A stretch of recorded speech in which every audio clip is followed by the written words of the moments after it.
What is up, guys? It's Clay here with Pro Glass Windshield Repair. Back at it with another windshield repair video. Today we will be talking about the preparation process when doing a repair and its importance, and I will present to you an acronym that helps remembering what you need to do in order to properly prepare a brake before you start putting the injector or throwing resin on it. So stick around, you might find this useful. Besides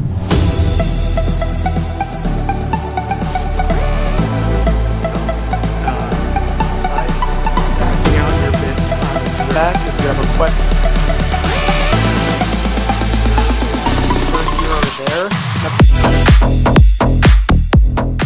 there. All right, let's talk about the preparation process.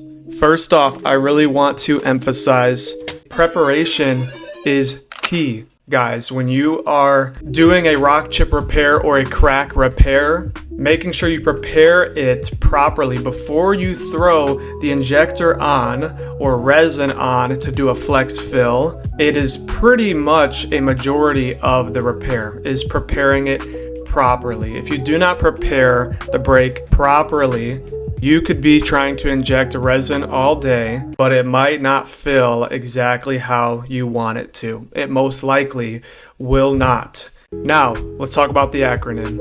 CDPDC. But the C, the last C, is not something you would use in every single scenario.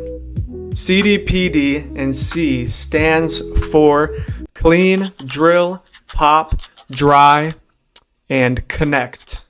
First, you want to clean it, then you want to drill it, then you want to pop it, then you want to dry it. And let me correct myself now. Drying it is also something you won't always do. I often am drying brakes because of the cleaning process. So let's start there. Let's talk about the cleaning process. You're going to want to use isopropyl alcohol or an isopropyl alcohol based solution to clean the area around the brake and clean the brake itself. Yes, you're going to go over the actual brake with this. And there's not a big concern for getting moisture particles into the brake because you're using isopropyl alcohol. That's why we use isopropyl alcohol. I purchase a 90% isopropyl alcohol and I actually mix it a little bit with water. For that reason, that is why I still do a dry out most of the time. I put it on my towel. Sometimes I spray the windshield if it's like really bad and really dirty and I feel like some needs to actually go into the brake. But most of the time I spray it onto the rag. Either way, you want to go over the impact point first because you don't want to drag the dirt that is on the surface of the glass into the brake. Okay, so that's the cleaning portion. Now you're going to want to drill the brake where you see the best part of the impact point would be to create a pathway where you're going to get the best access to the rest of the brake. And this drilling portion is also going to include cleaning out all the areas of the pit, not just where you're drilling a divot to access it with resin. And also if there is a sliver around the impact point or the pit. As I've mentioned in my recent video, the cap and fill method, if you have not seen it, go and watch it. I explained to you what a sliver is, but it is very important that if there is a sliver, that first of all, you are able to detect that there is. You need to be able to do that. And that if there is, you know how to properly address it with a finer tipped burr, roughening up that surface. All right, CDP, clean, drill, pop. So now you've drilled to your depth gauge. You've cleaned out the entire pit with your drill, used isopropyl alcohol, you've roughened up any slivers. Now you are simply going to pop a bullseye to open up the brake. I use actually a sewing needle with like a sewing needle little holder, I guess you can call it, and I tap.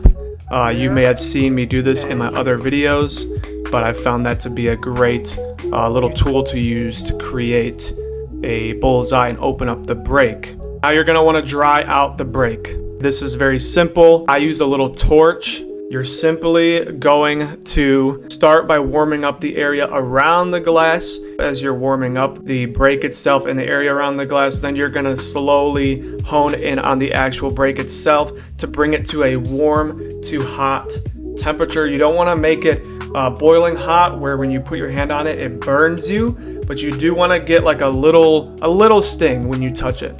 Okay, nothing crazy, but you don't want it to just be warm, because that will not be sufficient enough to, cause any moisture particles that are potentially in the brake to evaporate.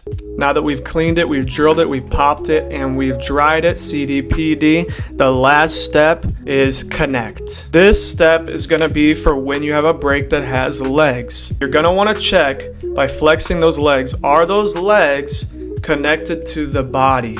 Now, if you've done repairs, you maybe have run into scenarios where a leg in a brake was just not filling. Like, it's not like it was filling a little bit, but it was going really slow. It simply had not even started to fill. Typically, this is going to be because even though it might appear to be, that leg is actually not connected to the body. The body is where you've created access to for your injector to fill with resin. So the only way you're going to actually fill that leg is if this leg is connected to that body. To check if the leg is connected, you are going to want to flex to see if the base of that leg goes into the body. If the leg is not, you need to connect it. Okay? How do you connect it? It's very simple. You're going to want to take a microfracturing probe, or aka a slide hammer, and you're going to want to go to the base of that leg where it seems like it is touching the body, but it is actually not connected, and you're going to want to fracture that area.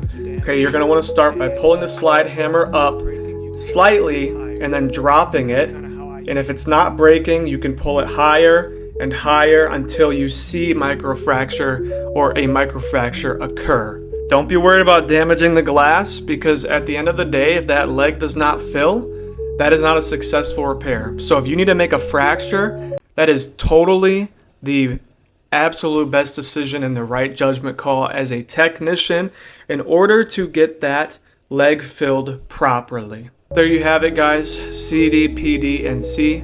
Clean, drill, pop, dry, connect. If you do these things right, the brake, when you throw the injector on, should fill right up. Maybe it will take a little bit of flexing and other techniques sometimes, absolutely, but you need to do this right every time so you can get a proper, complete fill of the brake. Thank you guys for tuning in with me here at Pro Glass Windshield Repair. Hopefully you found this educational. Leave a comment about a video you would like to see. Like, subscribe, share, and I'll see you on the next one.